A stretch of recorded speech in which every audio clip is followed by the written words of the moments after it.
everyone, how's it going? It's That Nerd Ryan here, and today we're going to talk about Spider-Man 2. So, I know I usually do game reviews Friday, but it's a superhero game, so we're covering a superhero game on Monday. The Batman Arkham series will be covered on Friday, but that's after Call of Duty and some other stuff. But yeah, so anyways, let's talk about the game. So this is the main reason why I wanted a PS5 next to Jedi Survivor, and the game holds up pretty good, for the most part. We'll talk about why it doesn't, in my opinion, on some things, but yeah, so this takes place, I think, about 2 years maybe after Spider-Man, and Miles and Peter are working at school, going to school for Miles, working at the school for Peter, as well as still fighting crime and everything. Peter's trying to get his life together as Peter, while he's living in May's house, trying to get Mary Jane to move in, and stuff like that. So as the first day of Peter's new job starts, Sandman decides to have a massive attack on the city, where Peter and Miles go to fight him. After successfully beating them, Peter loses his job due to not being there to save the students, who were fine anyways, but, you know, keeping the reason of being a teacher. With that, he goes home, only to find Harry Osborn is back and feeling A-okay. So, as that's going on too, they're starting to investigate why Sandman went crazy, and it turns out that there's somebody hunting supervillains. That person is Kraven. So as they investigate more, these hunters show up and start attacking people and breaking into the Raft, which is the main prison, and they release Scorpion, Mr. Negative, as well as a few other villains. Mainly the one to care about is Mr. Negative, since he did kill Miles' father. So Miles has to deal with that as Peter is trying to reminisce and reconnect with Harry. So they go to the Coney Island thing. Well, I guess it's just average Coney Island day. And enjoy rides together, as in Peter, MJ, and Harry. Miles is there too, where he goes through a Mysterium with a reformed Mysterio. And as that happens, the hunters attack again. I did forget to mention too, Harry opened a foundation for him and Peter to work at, along with a reformed Doc Connors and stuff like that. So anyways, this happens with the hunter showing up. It shows that Harry has superpowers now due to a suit that is helping keep him alive. So him and Peter go to their facility and test out All Night and everything, and Peter goes on his merry way. So he starts basically fighting crime, and Harry shows up to help him. They find a hunter's base, as well as they start realizing that Curt Connors is missing. So anyways, they find a hunter's base, and with that, Curt Connors, who is in a cage, going to be turned into this monster, or the lizard, obviously, as Peter is there. So as Curt changes and turns into the lizard and gets away, Kraven decides to start fighting Spider-Man and Harry. With that, Spider-Man gets stabbed, and Harry kind of gets rageful and fights Kraven off, no pun intended, and goes to check Peter.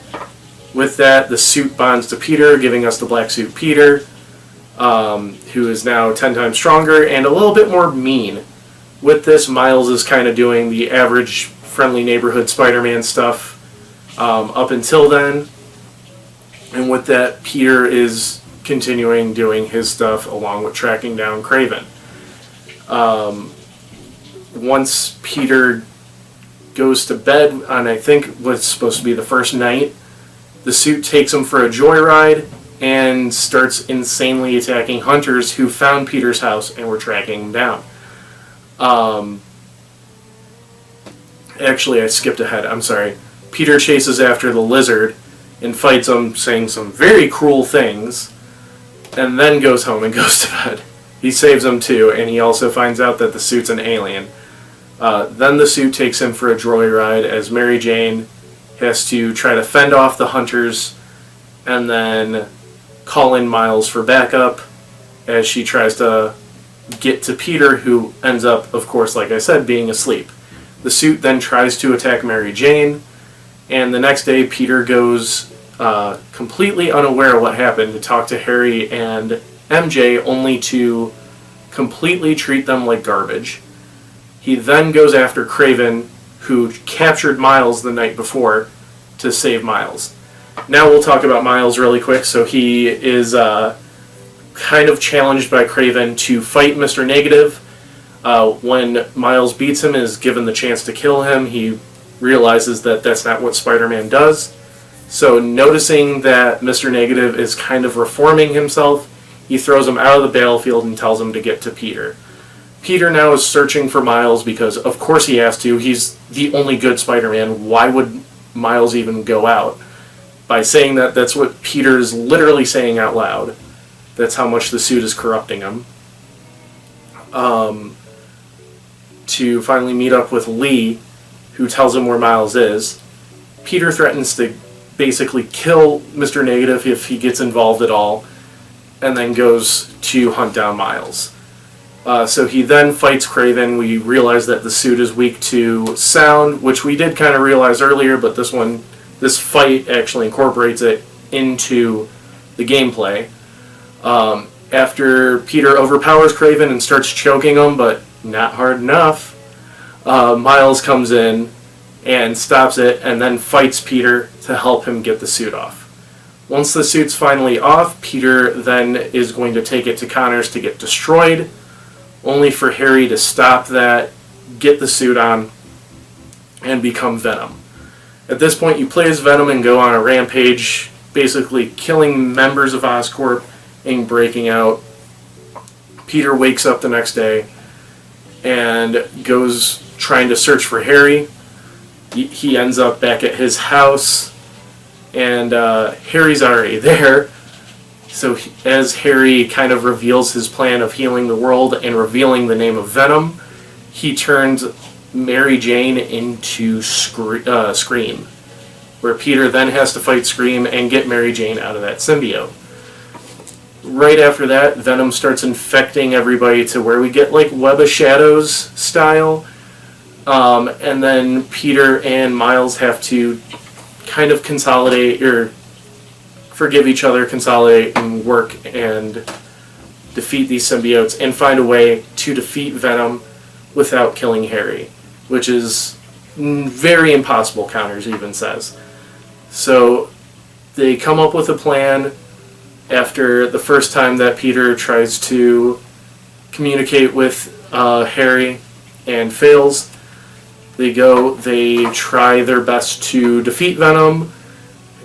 Peter is a distraction. Mary Jane grabs this rock that is kind of controlling the symbiote, or is controlled by the symbiote, and Miles has to help destroy it.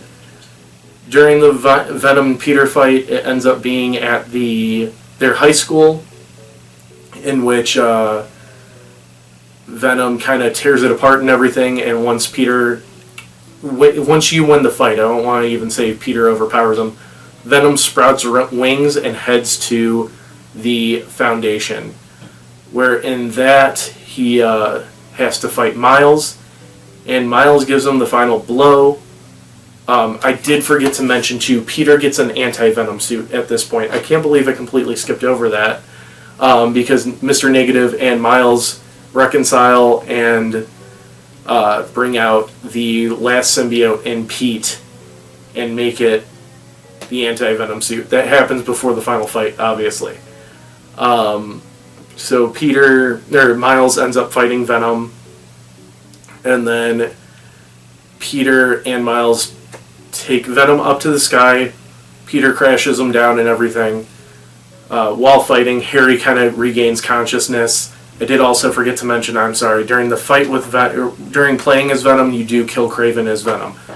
But yeah, anyways, so Harry gets his consciousness back at the end and then crashes down, resulting in him being in coma. So with that, Peter decides he's going to retire from being Spider-Man for a while, and Miles takes on the full-on mantle of New York Spider-Man, not just Harlem Spider-Man. So this game was very fun. The gameplay was great. There's definitely major differences between playing as Miles and playing as Peter. The anti-Venom suit was pretty cool. The regular Venom suit was cool. Playing as Venom was phenomenal and brought me back to Ultimate Spider-Man, while playing as Mary Jane progressively got better. It was a very fun and enjoyable game. I liked it a lot. I did feel like some of the side missions were repetitive, and I did also feel that the whole Venom part really kind of went full octane and went really fast. And I know a lot of people are complaining about that too. But some of the major side missions are also pretty fun, like the Cletus Cassidy one, and stuff like that. Those were pretty enjoyable. I also feel like it's kind of weird that when you finish the game, it's Peter retiring from being Spider-Man, at least for now, but you can basically automatically load up and play as him right away. And he even kind of makes a comment where he's like, okay, that was a good enough break. And it's like, dude, it's been 5 minutes. But yeah, so all in all, I'm going to give Spider-Man 2 a 9 out of 10. I hope you guys enjoyed the video. Be sure to leave a like, comment, subscribe, ring that bell, and follow me on all my social media down below. It's that Nerd Ryan, signing off.